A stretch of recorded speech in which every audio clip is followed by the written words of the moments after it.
Hi everyone, welcome. मैं हूं आंचल और आज मैं फिर से आ गई हूं मिस्टेक्स निकालने, गलतियां निकालने। Yes, will talk about fashion mistakes again for this coming wedding season. आपको काफ़ी हेल्प मिल जाएगी अगर आप इन फैशन मिस्टेक्स को अवॉइड करेंगे। सिंपली कैसे करेक्ट करना है इनको। बहुत छोटी छोटी सी मिस्टेक्स है जिनको हम कर देते हैं जाने अनजाने, बट बहुत आसानी से हम इनको करेक्ट भी कर सकते हैं। सो क्या है ये मिस्टेक्स, उनके बारे में बात करते हैं।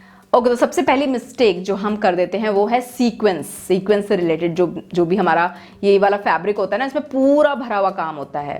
देखो, सीक्वेंस का काम तो आपको हल्का फुल्का हर चीज़ में मिल ही जाएगा। और जब आप शादी वगैरह में जाते हो तो साड़ियों में, लहंगों में, जो भी आप आउटफिट पहनते हो उसमें ऐसा वर्क होता ही होता है। फिर चाहे आप उसको दिन में पहनो चाहे रात में पहनो, ऐसा वर्क होता ही होता है। बट जो ये सीक्वेंस फैब्रिक होता है, प्रॉपर इस तरीके का मटेरियल जिसमें कोई फैब्रिक नजर नहीं आता, सिर्फ सीक्वेंस ही सीक्वेंस होता है ऑल ओवर, इस तरह की जो साड़ी या फिर सूट या फिर लहंगा दिन में अवॉइड कीजिए। अगर आप एज अ गेस्ट अटेंड कर रहे हैं किसी फंक्शन को तो आप अवॉइड कीजिए, स्पेशली सीक्वेंस साड़ीज को। जो ऐसे पूरी सितारों वाली साड़ी होती है ना, उसको दिन के फंक्शन में अवॉइड कीजिए। क्योंकि देखो, ऐसा कोई रूल नहीं है कि आप उनको पहन नहीं सकते, आप उनको पहन सकते हो, बट उसका जो एक्चुअल लुक है ना वो रात में ही आता है। क्योंकि इसमें सीक्वेंस है, रात में वो ज़्यादा हाईलाइट होती है वो साड़ी। दिन में उसकी जो चमक है वो दब जाती है, पता ही नहीं चलता। और आप इतनी मेहनत से एक साड़ी खरीदो, उसको पहनो, उसका जो जितना भी एक ग्रेस है, एक एक जो लुक है वो पूरा बर्बाद हो जाता है दिन में पहनने से। सो ऐसा कोई रूल नहीं है कि आप उसको दिन में नहीं पहन सकते। रूल है, आप बिल्कुल पहन सकते हो, बट एक्चुअली वो ज़्यादा अच्छी लगती है रात में। तो अगर आपके पास कोई ऐसा आउटफिट है जो मतलब ऐसे पूरा सितारों से भरा हुआ है, कोशिश कीजिए कि आप उसको रात के फंक्शन में स्टाइल करें, बेटर लुक आपको मिलेगा। So yes, this is one mistake जो मैं आपको बताना चाहूँगी, क्योंकि ये मैंने खुद किया है। मैंने सीक्वेंस साड़ी दिन में पहनी थी एंड एक्चुअली वो उतनी अच्छी लग ही नहीं रही थी, और फिर मैंने वो एक रात के फंक्शन में पहनी तो वो गजब लग रही थी। अभी गर्मियों का सीज़न है, गर्मियों की शादियों का सीज़न आ गया है, तो मेकअप तो करना पड़ेगा ही। बट सबसे बड़ी टेंशन ये है कि मेकअप टिकेगा कैसे, पसीना इतना आता है। सो उसके लिए मेरे पास एक सोल्यूशन है। एक्चुअली हम एक मिस्टेक क्या कर देते हैं, हम अपनी स्किन को ना प्रिपेयर नहीं करते मेकअप करने से पहले। समर्स के लिए अपनी स्किन को प्रिपेयर करना बहुत ज़रूरी है। तो समर्स में स्पेशली जब आप मेकअप करें ना, तो मेकअप करने से पहले अपनी स्किन को अच्छे से आइसिंग करो, अपने फेस पे अच्छे से आइस लगाओ, तो आपका मेकअप लॉन्ग लास्ट करेगा। तो मेकअप टिकाने का सबसे बेस्ट तरीका है कि अपने फेस को अच्छे से आइसिंग करो, आइस लगाओ। तो मैं रेगुलरली ये काम करती हूँ। मैं तो नॉर्मली डेली ही मैं एक्चुअली अपने फेस पे आइस लगाती हूँ, एंड जब मेकअप करना होता है तब तो मैं ज़रूर लगाती हूँ। सो उसके लिए मैं यूज़ करती हूँ ये ice roller from the brand घर सोप्स। ये ब्रांड शार्क टैंक इंडिया पे भी फीचर हो चुका है। सो ये इस तरह का इसके अंदर रोलर है। सो इसके ऊपर ये एक पानी फिल करने की जगह है, तो इसमें आप पानी भर दो और फिर आप इसको अपने फ्रीज़र में रख दो, और फिर ये ऐसे आइस रोलर की तरह सेट हो जाएगा। एंड आप बस इसको सिंपली निकालो और अपने फेस पे रब कर लो। तो मैं इस तरह से अपने फेस पे इसको रब कर लेती हूँ एंड देन मैं अपना मेकअप करती हूँ। बहुत अच्छे से सेट होता है। आपका जो ब्लड सर्कुलेशन है वो और भी अच्छा हो जाता है आपकी स्किन में, और आपकी स्किन ग्लो करती है, और मेकअप की जो फिनिशिंग है वो भी बहुत अच्छे से आती है। सो मेक श्योर आप अपने फेस पे आइसिंग करें। आप ये आइस रोलर यूज़ कर सकते हैं, बहुत कन्वीनियंट है, बहुत हैंडी है यूज़ करने में। इसको फिल करके बस आप रख दो, निकालो, यूज़ करो, एंड देन वापस से आप अपने फ्रीज़र में इसको रख दो। एंड सिर्फ नॉर्मल आइसिंग के लिए ही नहीं, आप इसके साथ बहुत सारे दूसरे DIYs भी कर सकते हो। आप डिफरेंट इंग्रेडिएंट्स इसके साथ यूज़ कर सकते हो। आप कॉफ़ी यूज़ कर सकते हो, आप क्यूकम्बर यूज़ कर सकते हो, आप एलोवेरा जेल यूज़ कर सकते हो, आप स्ट्रॉबेरी यूज़ कर सकते हो। जो आप चाहो आप यूज़ कर सकते हो अपनी स्किन के लिए। जैसे मैं भी इसको बहुत ज़्यादा यूज़ करती हूँ एलोवेरा जेल के साथ। मेरे घर पे प्लांट है तो मैं उसमें से बस एक ये एलोवेरा जेल की लीफ लेती हूँ, उसको अच्छे से क्लीन करके ग्राइंड कर लेती हूँ एंड इसके अंदर फिल कर देती हूँ और फ्रीज़ कर देती हूँ, and then I use it on my face. बहुत ही अमेजिंगली ये वर्क करता है। एक तो ठंडा ठंडा स्किन पे लगता है ना, बहुत रिफ्रेशिंग लगता है, बहुत अच्छा एक ग्लो आता है आपके फेस पे। एंड और भी बहुत सारे फ़ायदे हैं आइसिंग के। आपके जो पोर्स हैं उनको रिड्यूस करने में हेल्प करता है। आपकी जो स्किन है उसमें एक टाइटनेस आती है रेगुलरली आइसिंग करने से। अगर आपको एक्ने इश्यूज़ हैं, अगर आपको बहुत ज़्यादा पिंपल्स निकलते हैं, तो उसमें भी ये बहुत हेल्पफुल है।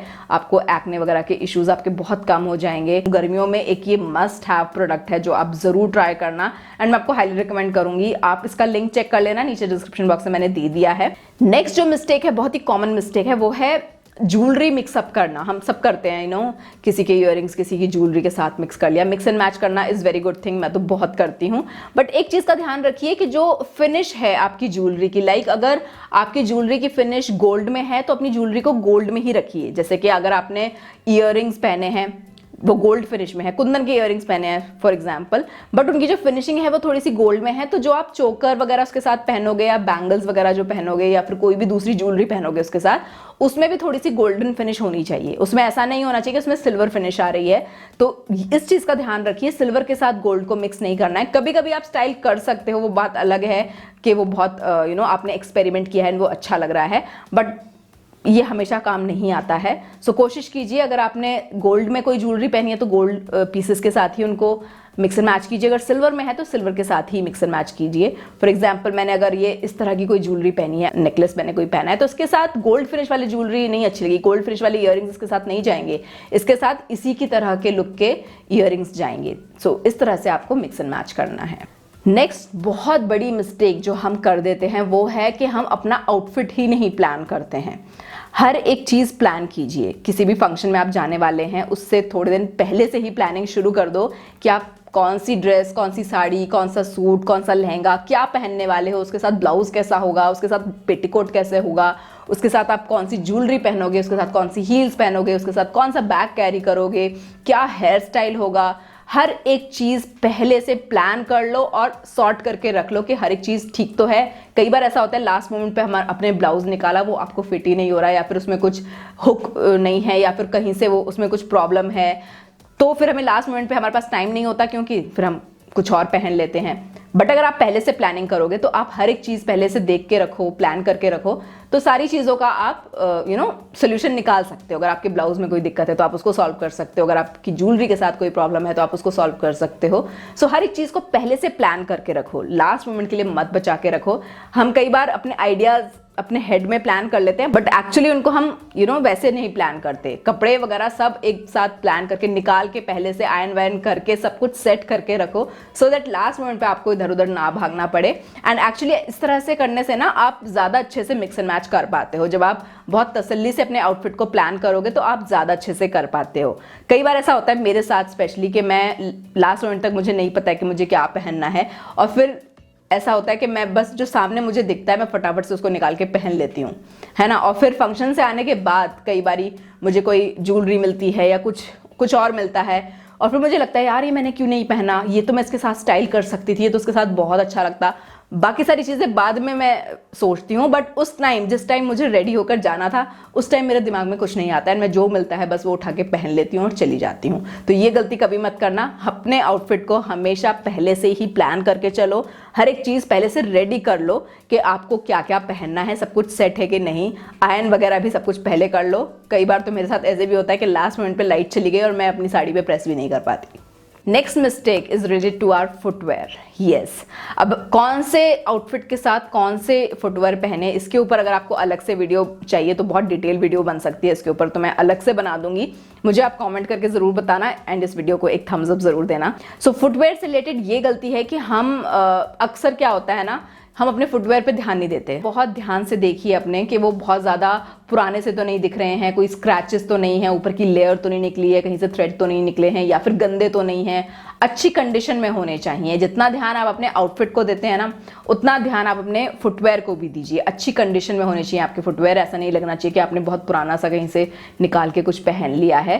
अगर ओवरऑल आउटफिट आपका बहुत अच्छा है और आपके शूज़ गंदे हैं ना तो ये बहुत गलत दिखता है, आपका पूरा लुक बर्बाद कर सकता है। सो स्पेशल ध्यान दीजिए अपने फुटवेयर्स पे भी। कोशिश कीजिए कि आप सिंपल फुटवेयर पहने, बहुत ज़्यादा डिज़ाइनिंग की या बहुत ज़्यादा डिटेलिंग की ज़रूरत नहीं, क्योंकि ज़्यादा डिटेलिंग और ज़्यादा डिज़ाइनिंग वाले शूज़ जल्दी ख़राब होते हैं, उनकी जो एम्ब्लिशमेंट्स है वो जल्दी काली पड़ने लगती है या फिर ख़राब दिखने लगती है।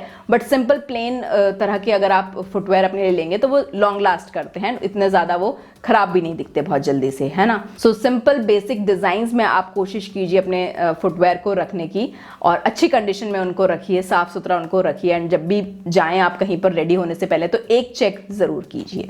ओके गाइस, ये थे कुछ fashion mistakes. Let me know in comment section आपने कौन कौन सी मिस्टेक की हैं, एंड आप भी मुझे बता सकते हो कमेंट करके कि और क्या क्या ऐसी कॉमन मिस्टेक्स हैं अपने आसपास आपने देखा हो किसी को करते हुए, या फिर आपने खुद ने की हो। मैं खुद ये वीडियोस तभी बनाती हूँ मुझे खुद जब रियलाइज़ होता है कि हाँ ये मिस्टेक मैंने की है पहले, या फिर स्टाइलिंग के टाइम पे मुझे पता लग जाता है, जैसे मैं वीडियो वगैरह बनाती हूँ तो उसी में मुझे रियलाइज़ हो जाता है कि ओह ये चीज़ ऐसे नहीं, ऐसे करेंगे तो ज़्यादा बेटर रहेगा। सो बस इन्हीं पॉइंट्स को कलेक्ट करके मैं वीडियोस बना देती हूँ। ऑल्सो जब मैं किसी फंक्शन वगैरह में जाती हूँ ना, शादी वगैरह में जाती हूँ, वहाँ पर भी मैं लोगों को ऑब्जर्व करती हूँ एंड वहाँ से भी मुझे बहुत सारा कॉन्टेंट मिल जाता है, एक्चुअली बहुत सारे पॉइंट मिल जाते हैं। सो कुछ कुछ पॉइंट्स मैंने वहीं से निकाले हैं। सो या आपके पास भी कुछ ऐसे फैशन मिस्टेक्स से रिलेटेड कुछ कंटेंट है तो मुझसे शेयर करना, मैं अपनी वीडियोस में उनको इंक्लूड करूँगी। एंड या अगर आपको अच्छी लगी है वीडियो, ऐसी वीडियो और देखना चाहते हैं तो प्लीज़ थम्स अप ज़रूर देना, चैनल को ज़रूर सब्सक्राइब कर लेना। And yes, you can join me on my Facebook, Instagram also, मेरा ID है myolivetrunk। So yeah that's all for today guys, thank you so much for watching. मिलती हूँ जल्दी ही अब आपको अपनी नेक्स्ट वीडियो में। Keep smiling and take care, bye.